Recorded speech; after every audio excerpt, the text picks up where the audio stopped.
السلام علیکم ورحمۃ اللہ وبرکاتہ۔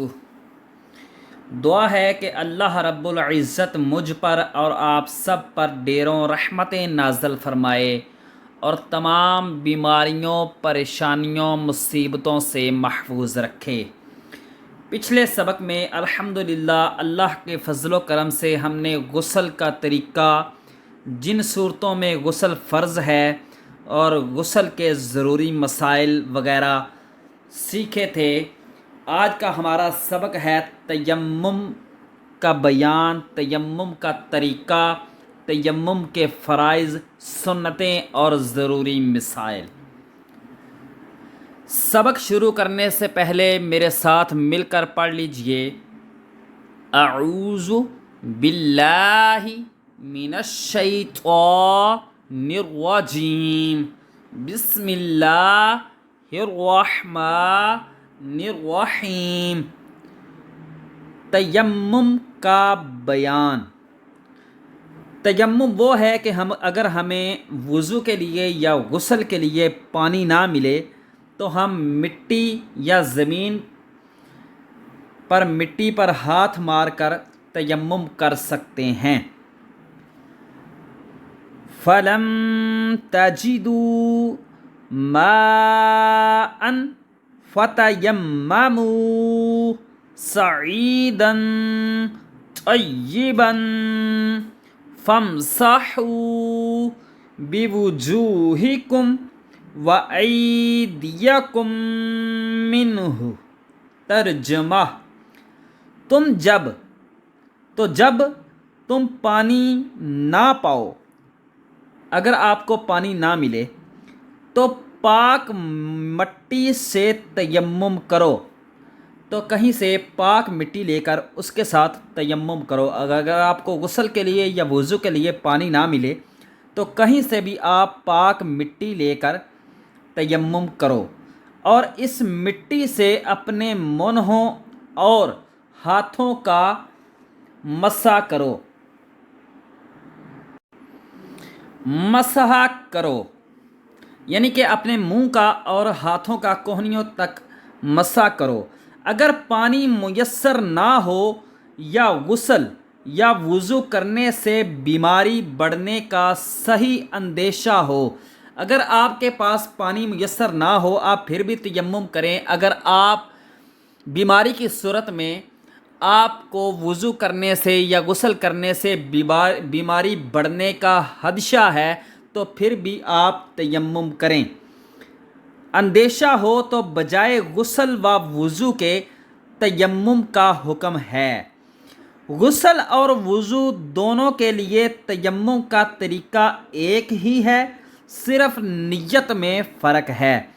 اگر آپ غسل کریں یا آپ وضو کریں تو طریقہ ایک ہی ہے، صرف نیت میں فرق ہوگا۔ مثال کے طور پر جس طرح ہم تیمم کرتے ہیں غسل کے لیے تو ہم نیت کریں گے کہ ہم غسل کے لیے تیمم کرتے ہیں۔ اگر ہم وضو کے لیے وضو کرتے ہیں نماز کے لیے یا کسی اور چیز کے لیے تو ہم تیمم وضو کی نیت سے کرتے ہیں کہ تیمم کو غسل کے اور تیمم کو وضو کے قائم مقام خیال کرے۔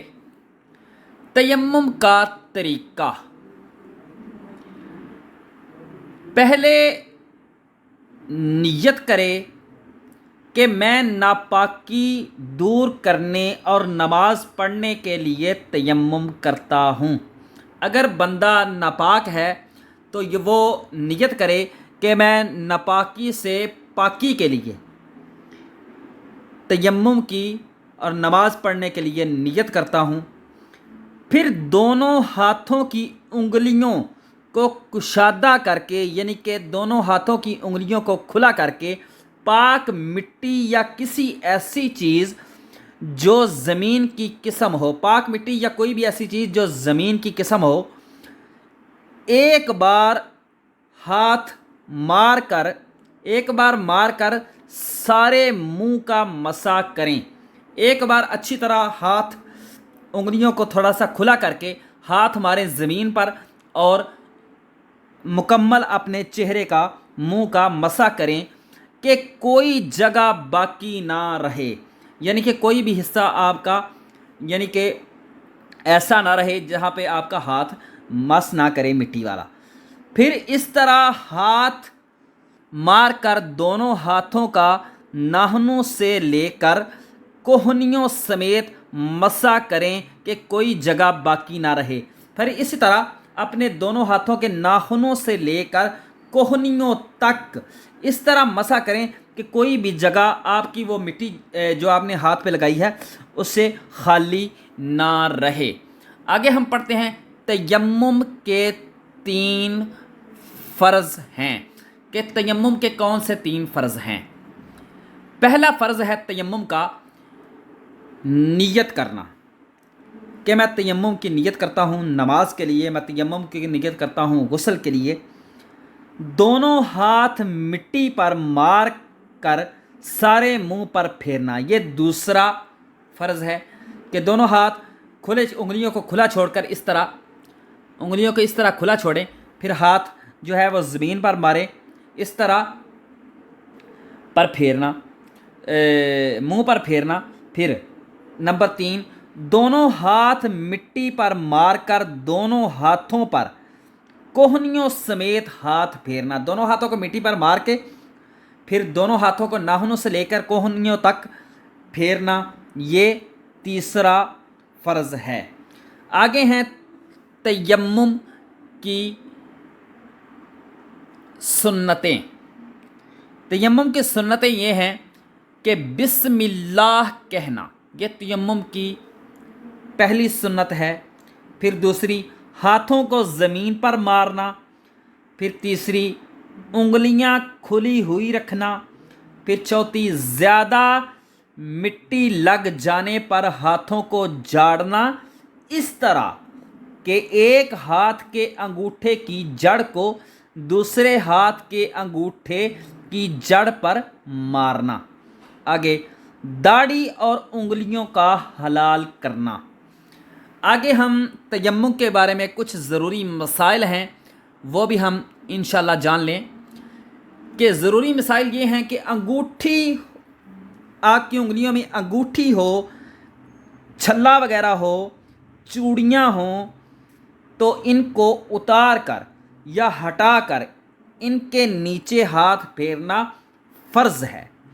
جو چیز آگ سے جل کر نہ راکھ ہوتی ہو، نہ پگھلتی ہو، نہ نرم ہوتی ہو، وہ زمین کی جنس سے ہے، اس سے تیمم جائز ہے، اگرچہ اس پر غبار نہ ہو۔ ایسا پاک کپڑا جس پر غبار ہو کہ ہاتھ مارنے سے غبار اڑتا نظر آئے، اس سے تیمم جائز ہے۔ کوئی بھی ایسا کپڑا ہو جس کے اوپر فرض کرو مٹی کی دھول وغیرہ پڑی ہوئی ہے، اگر اس پر ہم ہاتھ ماریں تو وہ مٹی کی دھول اڑتی ہے تو ہم اس سے بھی تیمم کرنا جائز ہے۔ جن چیزوں سے وضو ٹوٹتا یا غسل واجب ہوتا ہے ان سے تیمم بھی جاتا رہتا ہے۔ اس کے علاوہ پانی کے میسر آنے سے بھی تیمم ٹوٹ جاتا ہے۔ جن چیزوں سے ہم نے پچھلے سبق میں پوچھا ہے کہ کن چیزوں سے وضو ٹوٹتا ہے اور کون سی وجوہات ہیں جن سے ہم پر غسل لازم ہوگا، ان صورتوں میں تیمم بھی ٹوٹ جاتا ہے، اور اگر پہلے پانی نہ ہو اور دوبارہ پھر پانی آ جائے تو بھی تیمم ٹوٹ جاتا ہے۔ دعا ہے کہ اللہ رب العزت ہمارا آج کا پڑھنا اور سننا قبول فرمائے۔ اگر ہم سے کوئی غلطی ہوئی ہو تو اپنے پیارے حبیب کا صدقہ ہمیں معاف فرمائے اور ہمیں زیادہ سے زیادہ نیکیاں کمانے اور ہر ایک اسلامک سے ریلیٹڈ چیزیں سیکھنے کی توفیق عطا فرمائے۔ ثواب کی نیت سے اور صدقہ جاریہ کی نیت سے اپنے دوست احباب کے ساتھ شیئر کیجئے۔ جزاک اللہ خیرہ۔